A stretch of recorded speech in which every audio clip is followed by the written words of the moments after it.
एक बार भगवान गौतम बुद्ध अपने आश्रम में सभी शिष्यों को शिक्षा दे रहे थे कि दुनिया की सबसे तेज छुरी हमारी जबान है और दुनिया के सबसे खतरनाक हथियार बोले गए हमारे शब्द हैं। बिना किसी का खून बहाए लोगों को अंदर ही अंदर मार सकते हैं। हमारे शब्द हमारी ताकत हो सकते हैं, लेकिन यह हमारी सबसे बड़ी कमजोरी भी हो सकते हैं। अगर हमें नहीं पता कि कब और क्या कितना बोलना है, यदि हम सही समय पर सही इरादे के साथ सही शब्दों का प्रयोग करते हैं तो यह हमें एक सफल व्यक्ति बनाते हैं। लेकिन अगर हम सही समय पर सही इरादे और सही शब्दों का इस्तेमाल नहीं करते तो यह हमारे जीवन को नरक से बदतर बना देते हैं। तो दोस्तों, आज के इस वीडियो में हम जानेंगे कि चुप रहने के रहस्यमय फायदे क्या हैं। जापान में एक बहुत ही प्रसिद्ध बौद्ध भिक्षु रहा करते थे।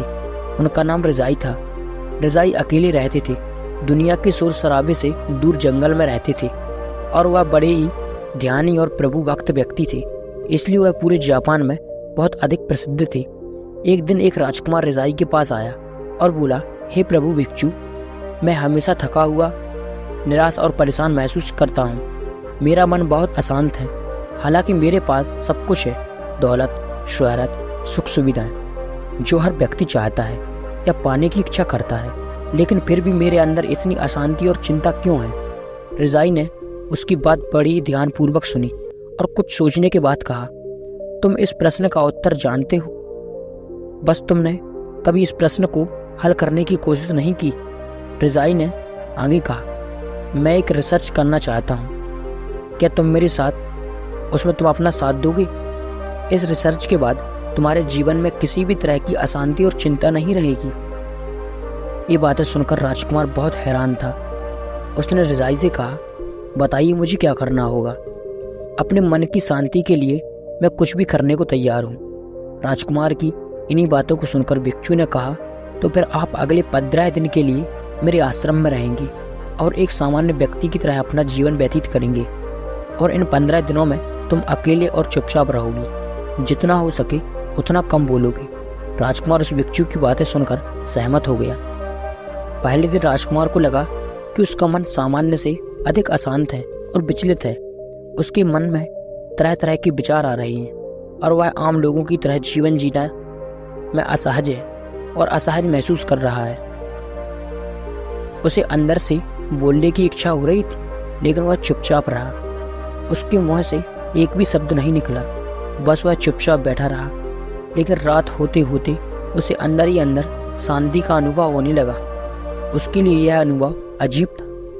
वह खुद से पूछ रहा था कि वह अंदर ही अंदर इतना खुश क्यों है। उसकी आंतरिक बेचैनी और चिंता कम होने लगी। अगले दिन राजकुमार अकेला चुपचाप बैठा रहा और वह प्रकृति को निहार रहा था। वह पौधों को, फूलों को, आकाश में उड़ रहे पक्षियों को।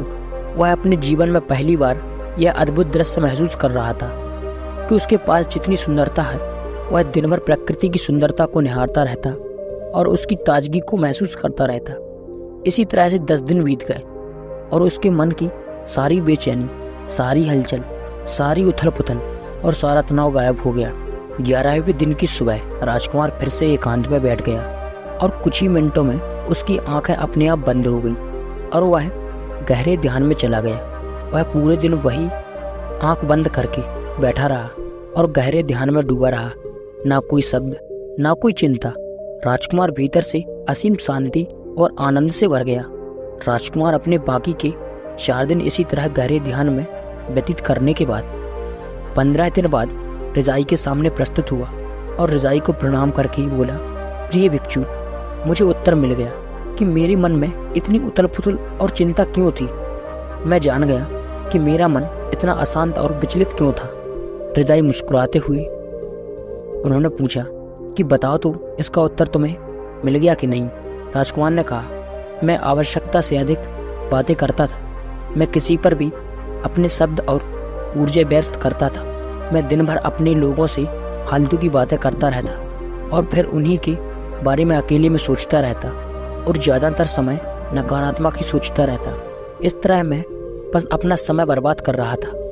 ज़्यादा बोलने और नकारात्मक सोचने की वजह से मेरा मन अशांत और बेचैन हो गया था और इसी वजह से मैं किसी भी काम को ठीक से नहीं कर पा रहा था। इसकी वजह से मैं हर काम में असफल होने लगा और फिर इन्हीं लगातार मिलने वाली असफलताओं की वजह से ही मैं और भी उदास और चिड़चिड़ापन महसूस करने लगा। इन्हीं सभी चीज़ों की वजह से मेरा जीवन नष्ट हो रहा था। लेकिन यहाँ पर बीते हुए 15 दिन मेरे लिए पूरी तरह से अलग थे। मुझे अलग ही एहसास हुआ यहाँ पर, और यहाँ पर मुझे बहुत अच्छा महसूस हो रहा था। अब मुझे ऐसा लग रहा है मैं अपना जीवन पूरी तरह से जी रहा हूँ, लेकिन इससे पहले मैं अपना जीवन गलत तरीके से जी रहा था। और मैंने यह भी सीखा है यहाँ पर कि हमें सिर्फ ध्यान करने की ज़रूरत नहीं है। ध्यान अपने आप होता है जब हम इस शांत और मौन होते हैं। ध्यान के पिछले कुछ दिनों के दौरान मैंने जो पहली चीज़ सीखी वह यह है कि मनुष्य के जीवन में सबसे महत्वपूर्ण घटना स्वयं को जानना है।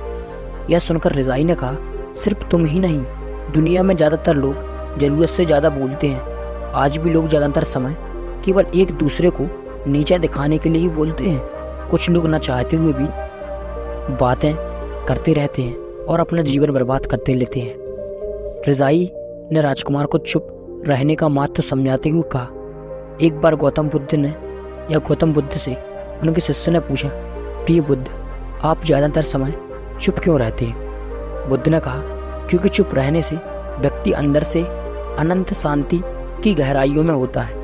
मौन अपने भीतर उतरने की पहली सीढ़ी है।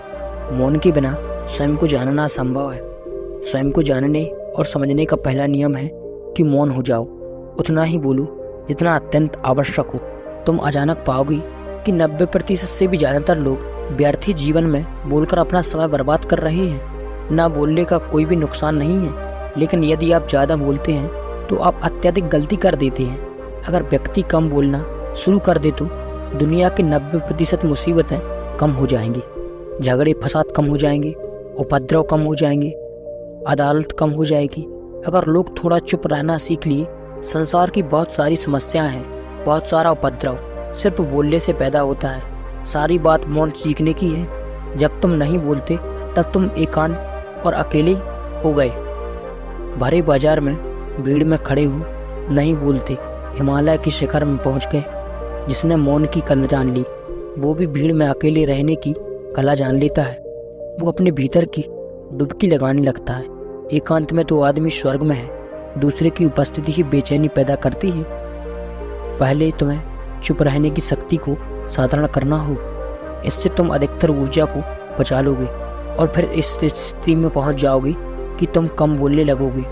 अगर तुम किसी के यहाँ पर जा रहे हो और परेशान हो जाओ तो ऐसे में उचित है कि आंख बंद कर लो और अपने में खो जाओ। वहाँ से आपको ताजगी महसूस होगी, क्योंकि तुम्हारे अंदर ही जीवन का वो स्रोत छिपा है, वह किसी दूसरे में नहीं है। इसके बाद राजकुमार उस रिजाई से पूछते हैं, आखिर कौन हमें अपने अंदर तक ले जाएगा? ये बातें सुनकर रिजाई बुद्ध कहते हैं, तुम्हें स्वयं ही अपने अंदर उतरना होगा और वहीं से परम राज्य जीवन का आनंद ले पाओगे। आनंद का यहीं से जन्म हुआ है। यहीं से तुम मौत में डूब जाओ। यहीं तुम्हारा सूरज उदय होगा, यहीं से तुम्हारा सूरज अस्त होगा। इसी प्रकार तुम बार बार डुबकी लगाओ। जब भी तुम डुबकी लगा कर लौटोगे, वहाँ से तुम पाओगे फिर ताजगी भरी जीवन की नई संपदा मिलेगी। इस नई शक्ति के जन्म होने से तुम्हारी थकान गई, उदास गई, चिंता गई। जैसे कोई स्नान करके लौटता है तो शरीर शीतल हो जाता है, शांत हो जाता है। ऐसे ही जब कोई भीतर से साफ होकर वापस आता है, मौन में स्नान करके लौटता है, तो समस्त अस्तित्व, समस्त व्यक्तित्व शांत और मौन हो जाता है, आनंदित हो जाता है। जब तुम आंतरिक मौन की उस पराकाष्ठा पर पहुंच जाओगे, तब तुम पाओगे कि बोलने से भी तुम्हारा मौन खंडित नहीं होता है, वो बना ही रहता है। उसकी एक अर्थधारा लगातार तुम्हारे भीतर बहती रहती है। तुम बोलते रहोगे, तुम शब्द का उपयोग भी करते हो, लेकिन वो तुम्हारे मौन को खंडित नहीं कर पाती। एक बार गहरे मौन में स्थित हो जाओ, फिर तुम्हारी वाणी में भी मिठास आ जाएगी। तुम्हारा बोलना संगीतपूर्ण होगा, तुम्हारा बोलना सत्य होगा। तुम बोलोगे तो दूसरों पर शीतलता बरछाएगी। जैसे ही तुम अंदर से चुप होते हो, तुम इतने शक्तिशाली होने लगते हो कि समाज की निर्बलता तुम छोड़ने लगते हो और तुम्हारे जीवन में एक मस्ती आ जाती है जो केवल दीवानों के जीवन में होती है। तुम्हारे चेहरे पर एक नई रौनक आ जाती है। तुम्हारी आंखें किसी अमृत के सामने समान हो जाती हैं और तुम अनंत शक्ति के समुद्र में डूबने लगते हो। इतना कहकर भिक्षु रिजाई ने अपनी बात खत्म की और वो मौन में चले गए।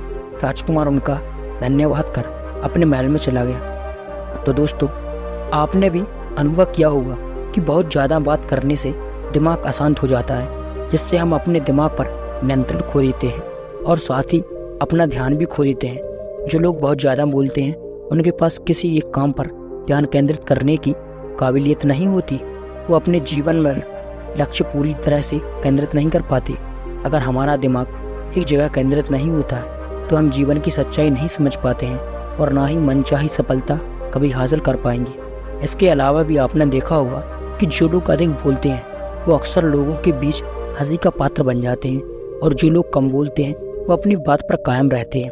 उन्हें लोगों से सम्मान मिलता है, लोग उनकी बातों को सुनते हैं और उन पर भरोसा करते हैं। जो लोग ज़रूरत से अधिक बोलते हैं और अपने विचार के बारे में पक्के नहीं होते, उनका दिमाग स्थिर और विचलित रहता है, शोर से भरा रहता है, और एक अशांत दिमाग वाला व्यक्ति जीवन में किसी भी चीज़ में सफल नहीं हो पाता, क्योंकि वह किसी भी काम पर फोकस नहीं कर पाता। यदि किसी व्यक्ति को यह पता है कि उसे काबू या उसे कब कहाँ क्या बोलना चाहिए, तो वह व्यक्ति सच में बहुत बुद्धिमान है। और ऐसा व्यक्ति जहाँ भी जाता है उसका व्यक्तित्व आकर्षित का केंद्र बन जाता है और वह जो कुछ भी करता है उसमें अवश्य सफल हो जाता है। अगर हम किसी महान और सफल व्यक्ति के व्यक्तित्व को गहराई से देखें तो पाएंगे कि वो कम बोलते हैं और कम से कम शब्दों में अपनी बात खत्म कर देते हैं। वो बोलने से पहले वो चीज़ और जिसके बारे में उसे बोलना है उसके बारे में गहराई से सोचते हैं। लेकिन जो लोग बहुत ज़्यादा ही बोलते हैं, बहुत सारे शब्द बोलते हैं और बहुत से झूठ बोलते हैं, और वो अपनी बातों से दूसरों के मन के विचार को कचरा डालते हैं, वह ज़्यादातर समय दूसरों की बुराई करते रहते हैं। इसलिए उनके अपने भी उनसे नफरत करने लगते हैं और उनसे बचने की कोशिश करते हैं। तो अगर दोस्तों आपको वीडियो पसंद आया हो, कमेंट में नमो बुद्धाय जरूर लिख दें।